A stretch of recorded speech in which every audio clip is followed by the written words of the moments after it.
Before we get into this video, I want to give a huge thank you to Dollar Shave Club for sponsoring this video. It's one of the very few things I will actually promote on the channel because I'm an active user of their products. Whether it be from brushing my teeth, to smelling good, to getting my shave on, they got me covered on all of my needs, and they will have you covered as well for an extremely competitive price. If you want a super smooth shave, use their shave butter. If you want a nice clean booty hole, use their butt wipes. Want some clean teeth, use some toothpaste. They even have a toothbrush. And if you want to smell fresh, feel free to check out their new cologne. Or you can use their deodorants. If you head over to dollarshaveclub.com/Urmaker right now, you can get yourself a starter pack for $5. Everything included is what you see on the screen right here. And I'll tell you right now, just for $5, you would pay a lot more for just blades. You get yourself the executive handle and blades, a weighted handle and 4 high-quality blades, a 3-ounce tube of Dr. Carver's shave butter. It goes on transparent so you can have a more precise shave, and it helps prevent ingrown hairs and fights razor bumps. Makes that shaving silky smooth. Yeah, smooth. I have really sensitive skin and it helps me out quite a bit. For a limited time, new members get their first month of the executive razor with a tube of their Dr. Carver's shave butter for only $5. After that, the restock box ships regular-sized products at regular price, which is what I get monthly because I've already been a customer for years now. Make sure you go to dollarshaveclub.com/Urmaker to get your starter set for just $5. Seriously, $5. Make sure to look in the description or the pinned comment to find a link, or go to dollarshaveclub.com/Urmaker to get your first starter pack for only $5. Did I mention it was $5? And did I mention they have butt wipes? Oh yeah, butt wipes. You're really not going to find a better deal. Trust me, I've looked everywhere because I'm a penny pincher. And without any further ado, let's begin. I still don't know why this person did this or thought it was funny. It was one of my last year's trick-or-treating.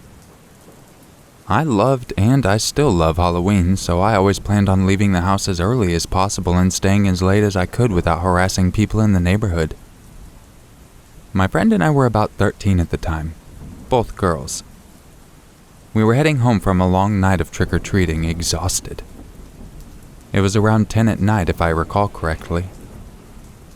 The star-covered pillowcase laying over my shoulder weighed many, many pounds. We moved slowly through the neighborhood, which was now fairly dark with all the houses having turned off their lights. Only a few streetlights guided us. I noticed that a tan sedan was behind us, driving very slowly. I suddenly became aware of how very dark it was on this road. We were so close to my house, but not close enough. Nobody else was on the road. Just me and another 13-year-old girl, being followed. It was so dark that we had no chance of seeing into this car, compounded by the fact that the car was always just far enough back. It was one of the very first times I was acutely aware of both my gender and my age. I nudged my friend and told her about the car behind us. Neither of us recognized it, and we were so young that none of our friends knew how to drive, so it wasn't one of them. We kept walking, periodically checking behind us. The car was still there. We finally turned the corner onto the street where I live. The car waited and then turned too. We started walking fast, really fast. I don't know why we didn't drop the candy that was weighing us down.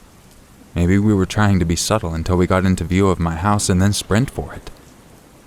Suddenly the car sped up, catching up to us, and started honking loudly. My whole body froze, a shock of lightning running through it. The windows rolled down, and it's my mother and her friend. For some goddamn reason, the woman who taught me stranger danger probably drank some wine with her friend and thought it would be hilarious to trick her daughter into thinking she was going to be kidnapped and killed. Which of course it fucking wasn't. It was terrifying. And no, we weren't late for curfew or anything that would give her cause to be looking for us. She just thought it would be a funny prank. The sound of slightly buzzed-on wine mom cackling still pisses me off to this day.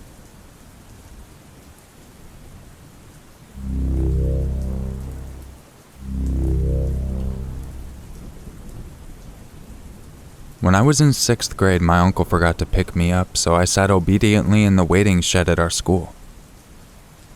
I waited for him for hours until I could see no more students playing in the school ground. When the sky was getting darker and I was practically alone now, it was a small school, there was this guy who looked up at my school as if he was waiting for his child. I ignored him and walked to the school gate to wait there instead. When I did, he approached me. I stood there silently as I waited for my uncle while he just stood there as well. "Are you waiting for someone?" he asked, finally making the decision to talk to me. "I'm waiting for my daughter."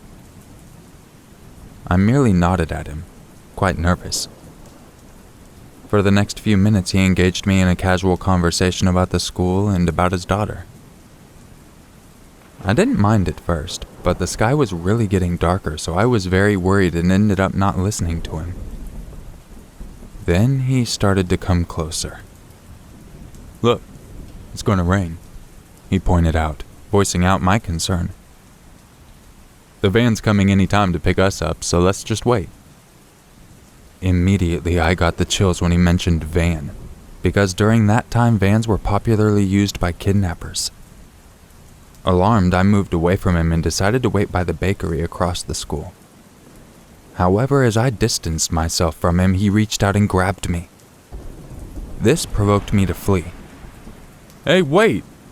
You see, you really do look like someone I know," he spoke, thinking that it might distract me. "You really look like my niece. Do you know Samantha? She must be in the same grade as you," and then started to follow me, and that provoked me to run. It drizzled as I headed to the bakery, but I figured that he might still catch me there because the old baker wouldn't be able to fight him off. Instead, I went straight to the gasoline station, which was 10 minutes away from the school. I kept running until I lost him. When I finally got there, I was soaking wet and alone as I held my sling bag. I didn't realize that I was so scared until I felt my knees shaking when I decided to walk home, which was 15 minutes away from the gasoline station. When I got home, I went and told my mom about the creepy guy and brushed it off later that night. The next day, I went to school. During the flag ceremony, a teacher pulled me aside and hugged me so tight that she pushed my face to her chest. "Thank goodness you're safe," she exclaimed as she held me tight. I was very confused until later on I was asked by my class advisor to see her during lunch.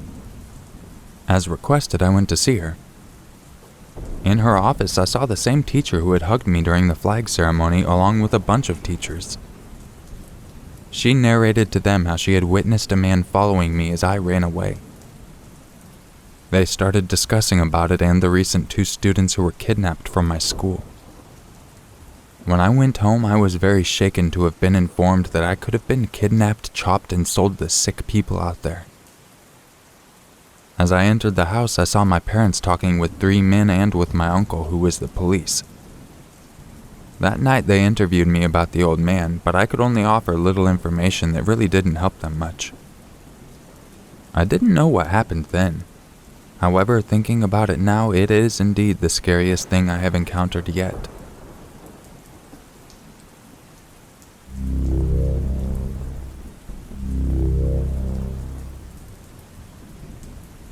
It's all fine and dandy to be trusting of others until you put yourself in a situation where you could possibly be murdered or stolen without a witness in sight.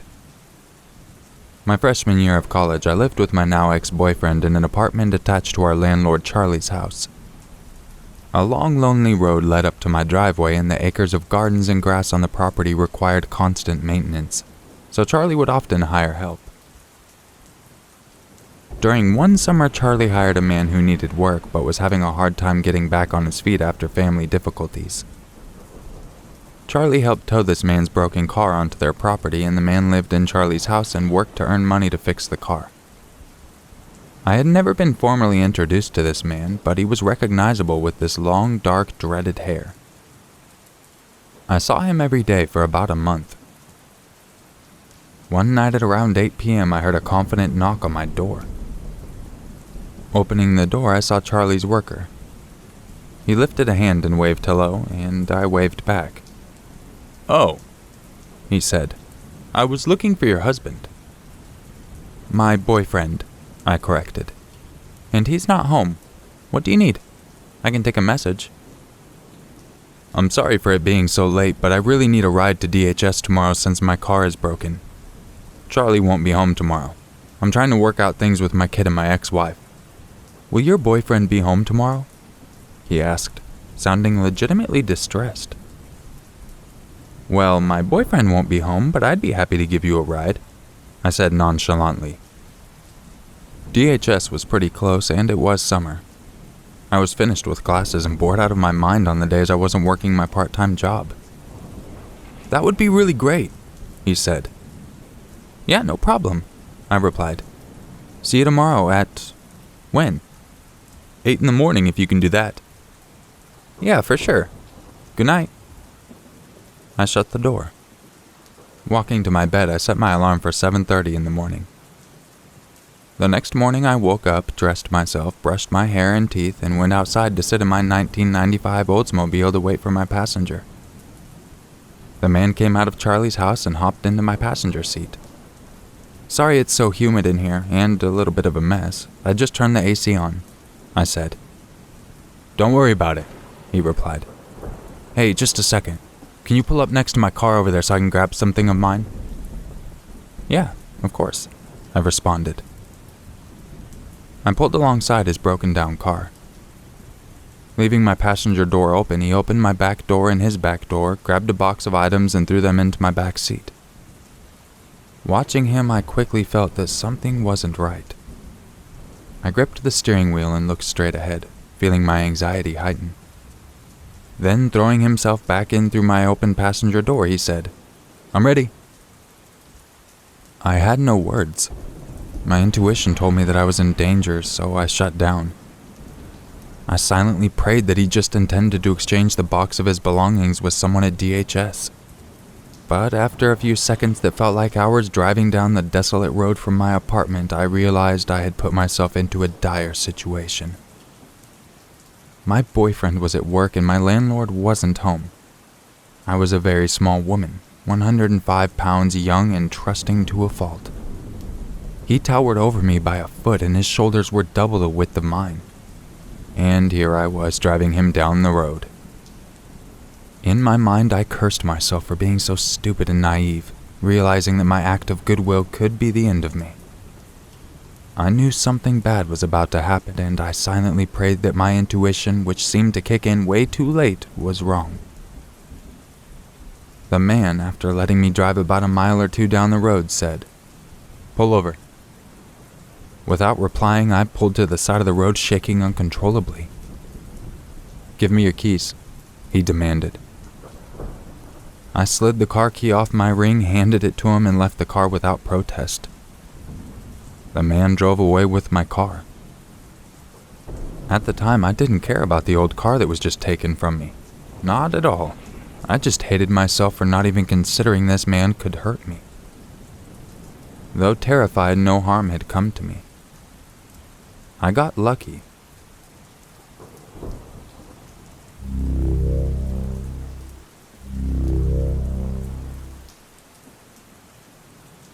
One sunny afternoon, I decided to go on a long drive along with a friend of mine.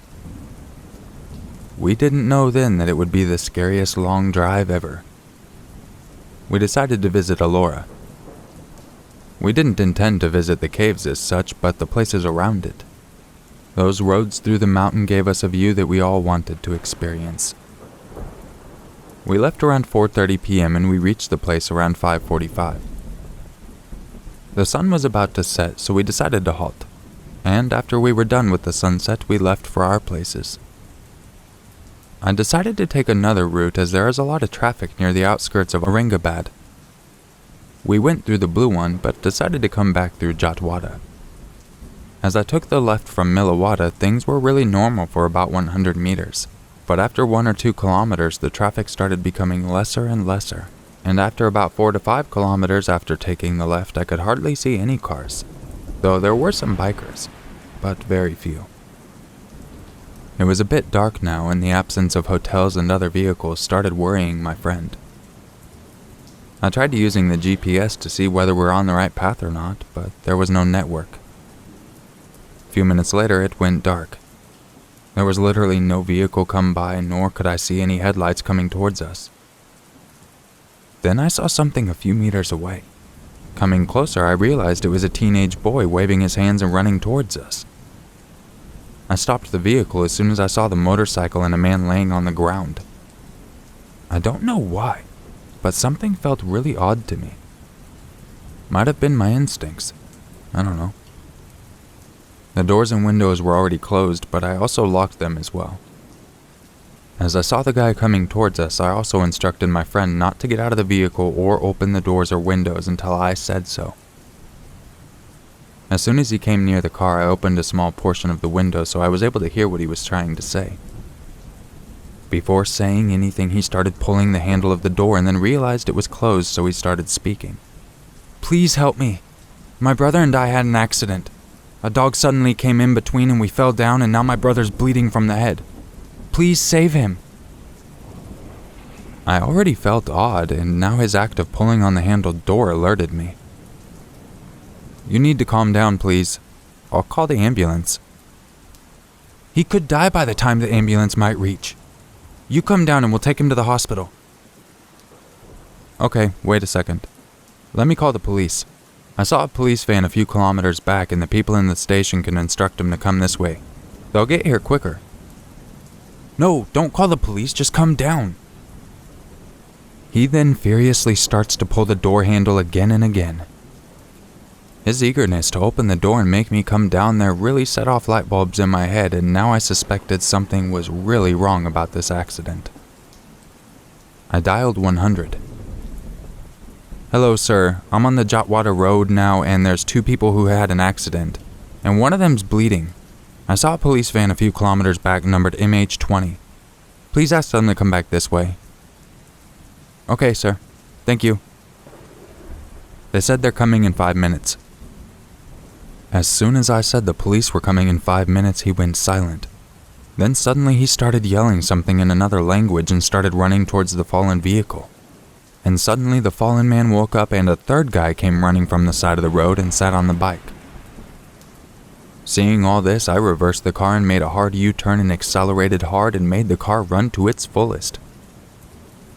We both were scared. We didn't even talk.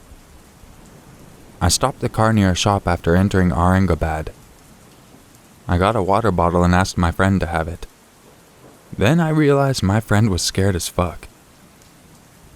To calm my friend, I started trying to talk about normal stuff. That's when he asked me how did I remember the police van's number and how come I was the only one that saw the van, and why we didn't wait for the police. To which I replied that there was no such police van and I had no network. I made a fake call and the car number I told them was my own car's number.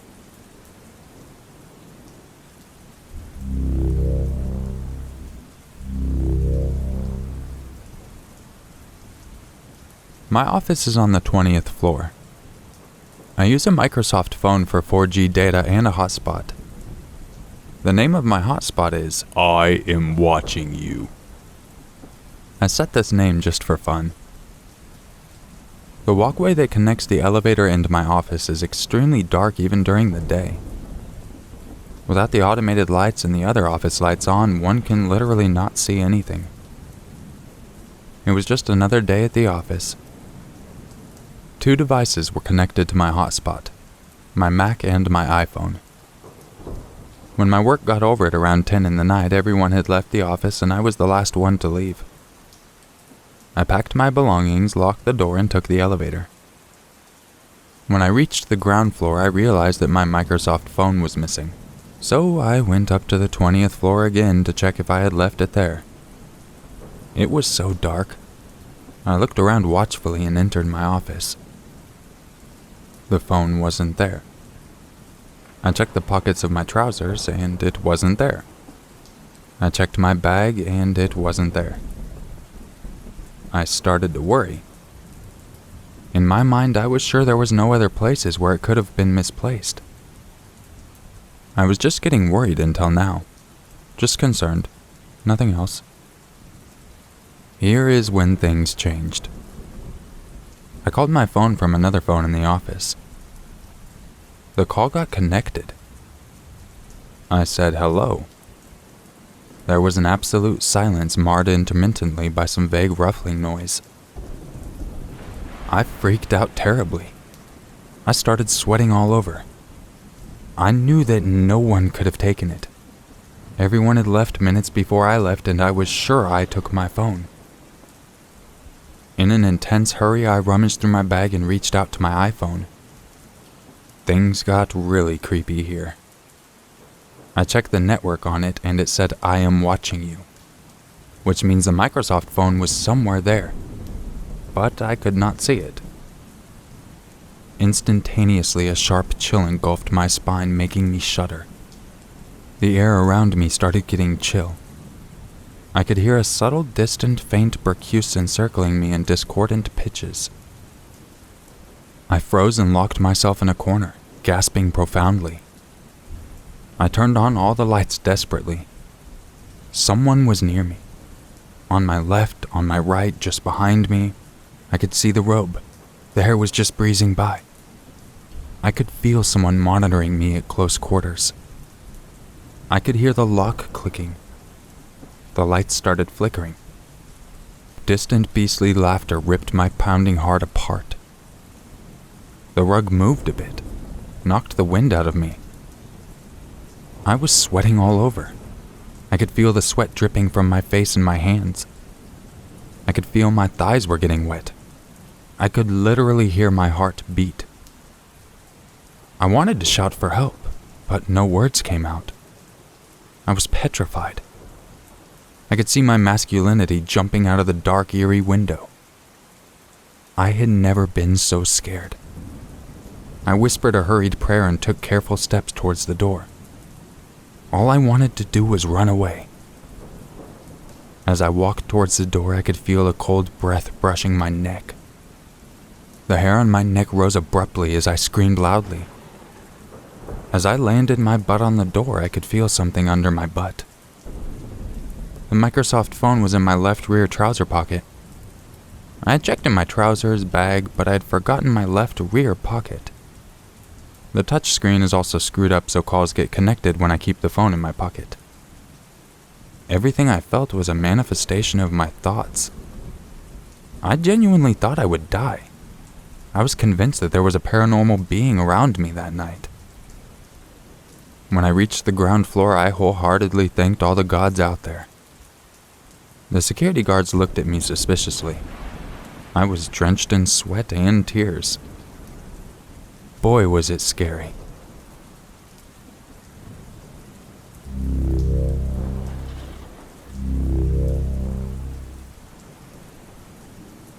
Being bitten by a snake.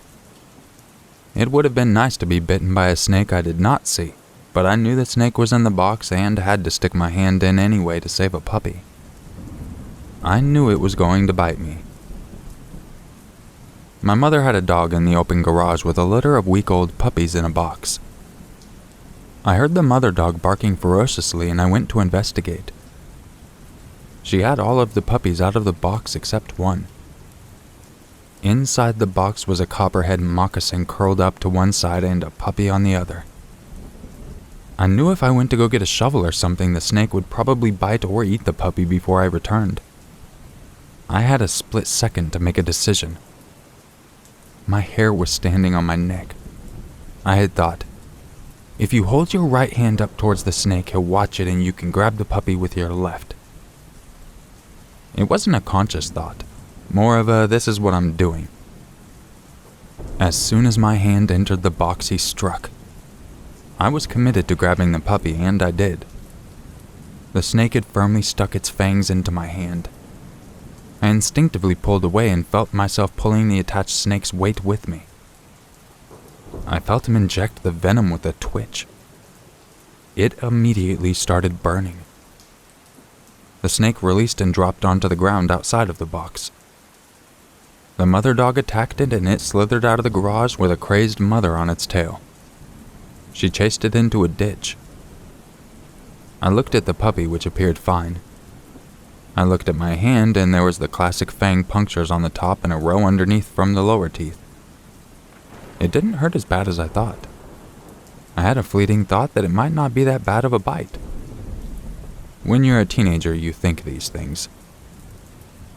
I gathered up the puppies, placed them in the box, and took them inside the house. I called my mother.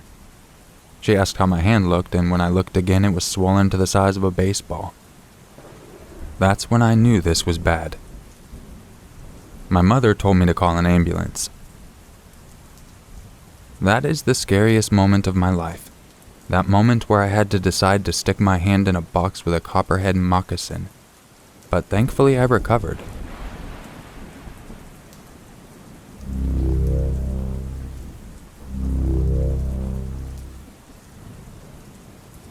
It was a raining day in Florida, as it seems to be almost all of the time. Only this Sunday it was pouring. My family had just left church and I was wearing a pretty flower dress my mother had just bought for me. We stayed after hours to help the church clean up from the service. Sometimes I wonder if we would have left just a little earlier if this would have happened.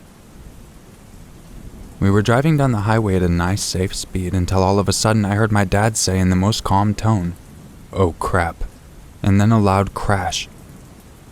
Our car rolled over twice and immediately caught on fire. We were hit by a company truck. The smell of burning tar, the blood everywhere, and the look of my brother smashed in the front seat, I blacked out. The next moment I was awake, my dad and I were outside of the car laying in the grass. The rain was pouring on us and I could feel the fire ants biting my flesh. He grabbed my hand and told me, "Everything will be okay." I blacked out again, and in the ambulance to the hospital I was basically paralyzed. On the phone with my mom I just kept repeating, "Is Zach okay?" My 9-year-old brain was so scrambled.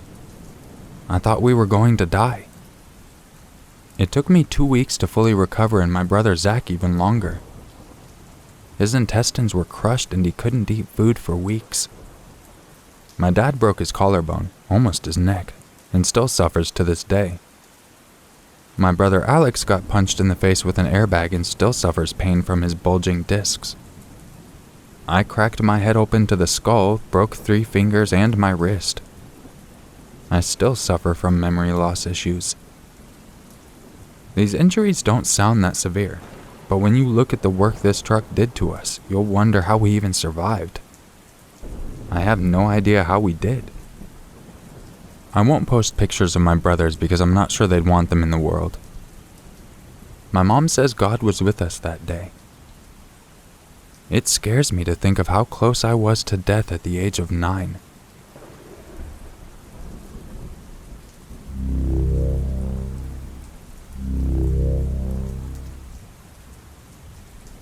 This happened 2 years ago, and I learned nothing because I still stop for strangers on the side of the road. The fact that I'm not writing this from the trunk of a car or a serial killer's basement is a testament to how merciful and kind strangers are towards me. All the Buffalo Bills I meet are actually Buffalo Chill. Deal with it. It gets worse from here. I'm way too trusting. If someone is walking towards me with a machete, I'm going to assume they just finished innocently chopping their way through a rainforest. So here goes. I was driving home from work at 3 in the morning. In my town, in order to get anywhere, you always have to drive through bushy, uninhabited areas. Suburbs and the main part of town are split up between bushes and rivers. It's like trying to get to Mordor and back every day. Seriously. One does not simply walk from place to place. So I'm driving along singing to my favorite car song, You Can't Hurry Love by Phil Collins. The greatest song ever. When I noticed that a man was standing in the middle of the road waving his arms. He was on the bend in a road, so I almost didn't see him and had to slam on my brakes. As soon as I stopped the car, he starts walking towards me. At this point, I wasn't worried because he was wearing the short version of a Hawaiian shirt, which may as well have been filed under apparel no murderer would ever wear, because they're obviously made for happy, well-adjusted people. So he walks up to my car and I'm winding down the window. I say, "Hey, is everything okay?" He ignored me and walked straight up to my door and opened it. As soon as he pulled my door, I had an insta shit in my pants and went nope and slammed down the accelerator.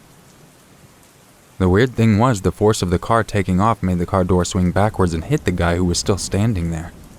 So as I'm driving off, I hear him say, "Hey."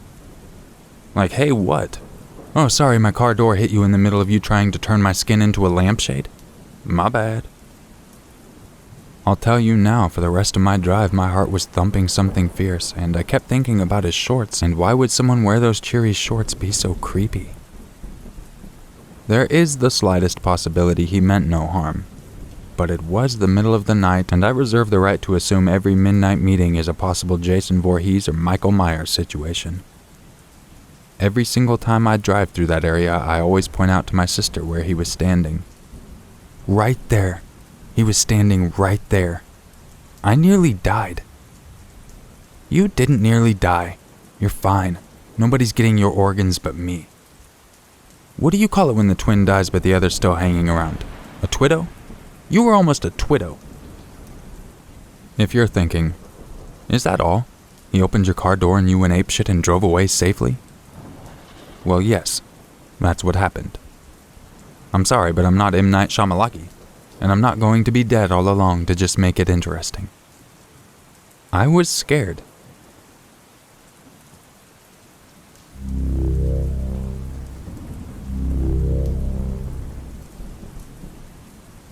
I was hospitalized for about 2 weeks.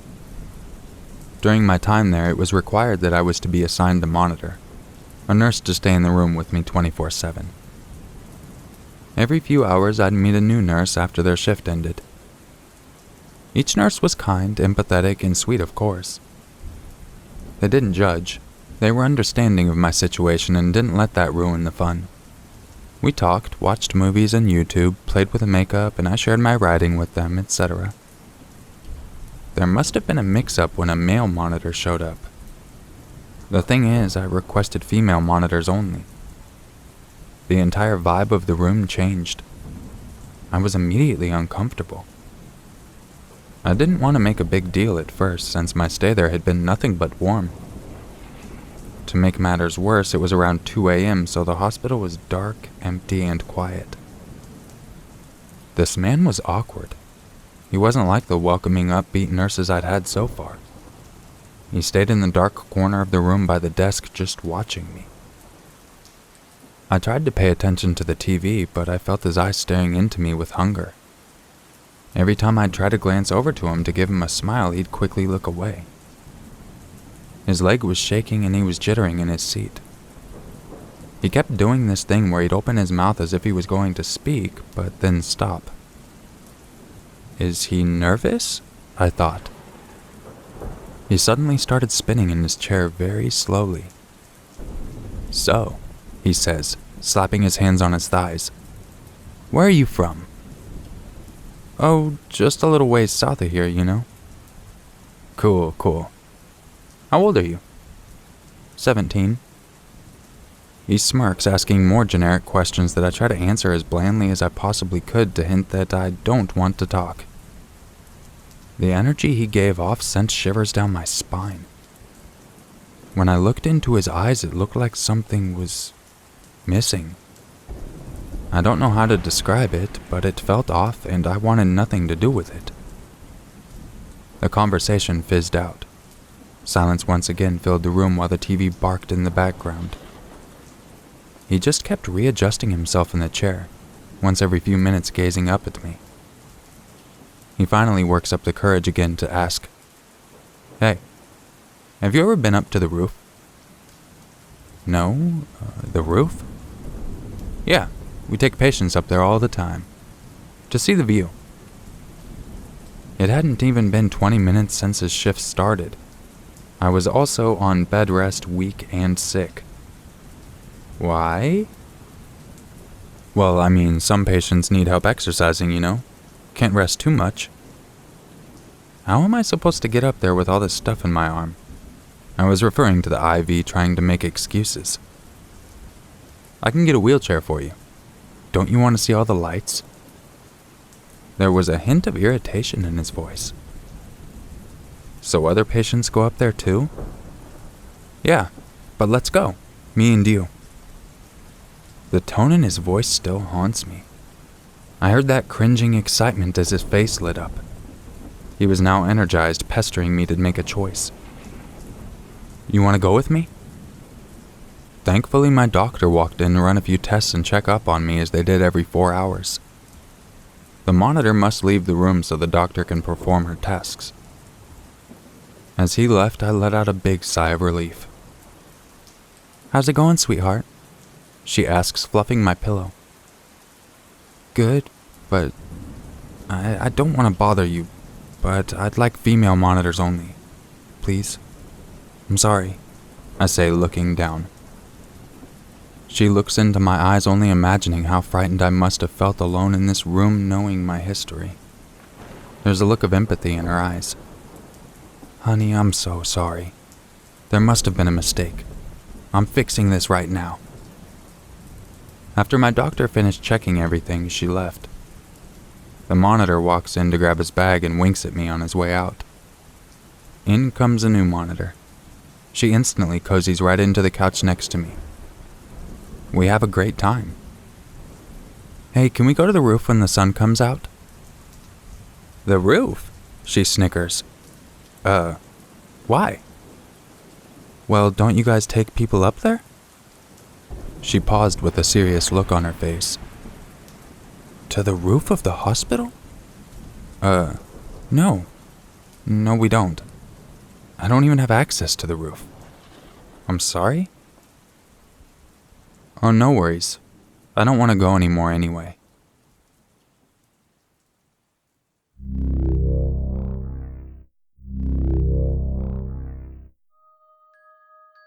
If you enjoyed this video, don't forget to leave a like, subscribe, share it with your friends, and all that good stuff. And don't forget to check out the pinned comment to get yourself the $5 starter pack from Dollar Shave Club. I hope you all are having a happy Halloween, and I hope you enjoyed this video along with the other videos that I've released recently, as well as the stream I'm doing either before this, while this is uploaded, or after. I'm not really sure yet. But we're going to have a nice long stream for Halloween, where I'll read some stories live and all kinds of other stuff. I hope you have a wonderful day and stay safe out there, and I will catch you guys in the next video. And just remember, it's always scarier if it's true. Bad bye. I stopped the car near a shop after entering Aurangabad.